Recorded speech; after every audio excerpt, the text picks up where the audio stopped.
Hello viewers, আসসালামু আলাইকুম। আজকে আবার চলে আসছি নতুন একটি পিসি বিল্ড নিয়ে। আপনারা যারা ভাবতেছেন 40,000 টাকা বাজেটে একটি পিসি বিল্ড করবেন, বাট বুঝতেছেন না কী কী কম্পোনেন্টসগুলো দিয়ে পিসিটি বিল্ড করলে আপনার জন্য ভালো হবে, তাহলে এই ভিডিওটি শুধুমাত্র আপনার জন্য। ভিডিওটি শুরু করার আগে আপনি যদি আমার চ্যানেলে নতুন হয়ে থাকেন তাহলে অবশ্যই সাবস্ক্রাইব করার অনুরোধ রইল, এবং আগে থেকে যদি সাবস্ক্রাইব করে থাকেন তাহলে আন্তরিকভাবে ধন্যবাদ।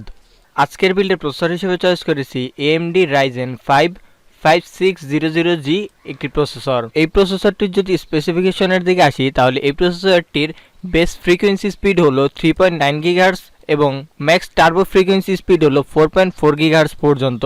এটিতে cash total L2 cash 3 MB এবং টোটাল L3 ক্যাশ 16 MB এবং কোর হলো 6, থ্রেড হলো 12, 6 কোর 12 থ্রেডের একটি প্রসেসর। এই প্রসেসরটির যদি মেমোরি স্পেসিফিকেশনের দিকে আসি তাহলে এই প্রসেসরটির মেমোরি টাইপ হলো DDR4 এবং ম্যাক্সিমাম স্পিড হলো 3200 মেগাহার্টজ পর্যন্ত। প্রসেসরটির গ্রাফিক্স স্পেসিফিকেশনের দিকে যদি আসি তাহলে প্রসেসরটির গ্রাফিক্স হলো Radeon graphics, base frequency speed হলো 1900 মেগাহার্টজ পর্যন্ত এবং কোর কাউন্ট হলো 7। এই প্রসেসরটিতে আপনারা 3 ইয়ার্স ওয়ারেন্টি পেয়ে যাবেন। এবং মাদারবোর্ড হিসেবে চয়েস করেছি Gigabyte B550M DS3AM4 AMD M-ATX একটি মাদারবোর্ড। এই মাদারবোর্ডটিতে বেশ ভালো মানের একটি হিটসিঙ্ক ব্যবহার করা হয়েছে এবং চিপেও একটি ভালো মানের হিটসিঙ্ক ব্যবহার করা হয়েছে এবং এটি একটি DDR4 এর মাদারবোর্ড। এই মাদারবোর্ডটিতে আপনারা DDR4 এর 4টি র্যাম স্টিক স্লট পেয়ে যাবেন। প্রত্যেকটি স্লটে 16 GB করে টোটাল 64 GB পর্যন্ত আপনারা র্যাম সাপোর্ট করাতে পারবেন।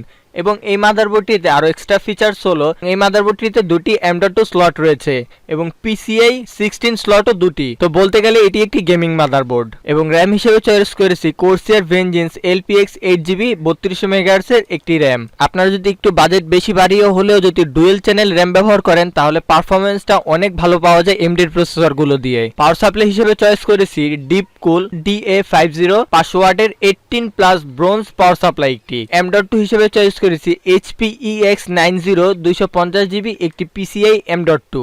এই বিল্ডের সর্বশেষ কম্পোনেন্টস থাকে হলো ক্যাসিং হিসেবে চয়েস করেছি ভ্যালুটপ VT B703 mid tower black M-ATX gaming casing. এই কেসিংটিতে আপনারা বিল্ট ইন পিছনে একটি এবং সামনে একটি টোটাল দুটি RGB ফ্যান পেয়ে যাবেন।